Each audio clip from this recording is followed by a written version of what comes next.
Hello అండి, ఈరోజు మన రెసిపీ మజ్జిగ చారు అండి. మజ్జిగ చారు లేదా మజ్జిగ పులుసు అని కూడా అంటారు. ఇలా నేను పుల్లటి మజ్జిగని తీసుకుని చిక్కగా కావాలి అనుకుంటే చిక్కగా, లేదా పలసగా కావాలి అనుకుంటే ఒక గ్లాస్ వాటర్ కూడా కలుపుకొని చిలుపుకొని అందులోనే ఉల్లిపాయలు వేసి కొద్దిగా కారం వేసి కలుపుకొని పక్కన ఉంచుకోవాలి. తర్వాత ఈ విధంగా బాండీ తీసుకొని ఆవాలు, జీలకర్ర, ఎల్లుల్లిపాయలు చిదుముకొని అలాగే పచ్చిమిర్చి, ఎండుమిర్చి, అలాగే కరివేపాకు కూడా వేసి దోరగా వేయించుకోవాలి.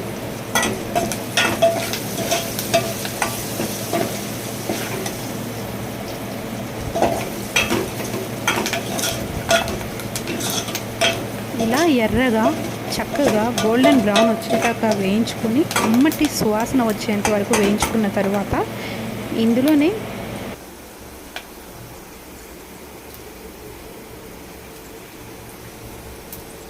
ఈ తాలింపు సువాసనకే నోరు ఊరిపోతుందండి. ఇది ముఖ్యంగా ఎండాకాలము నోటికి చాలా రుచిగా, అలాగే ఒంటికి కూడా చాలా చలువ.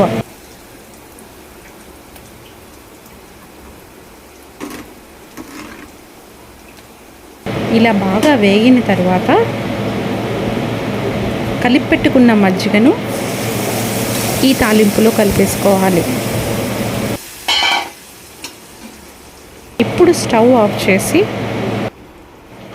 నెమ్మదిగా తాలింపు మజ్జిగలో కలిసేట్టుగా ఒక 2-3 నిమిషాల పాటు నెమ్మదిగా ఇలా తిప్పుతుంటే మంచి రంగు, రుచి మీ సొంతం. చూడడానికే కాదు, తింటే కూడా రుచి అమోఘం.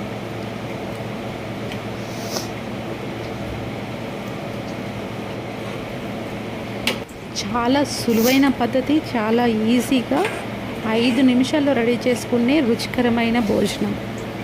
Thank you for watching my channel. Please to like, share and comment friends.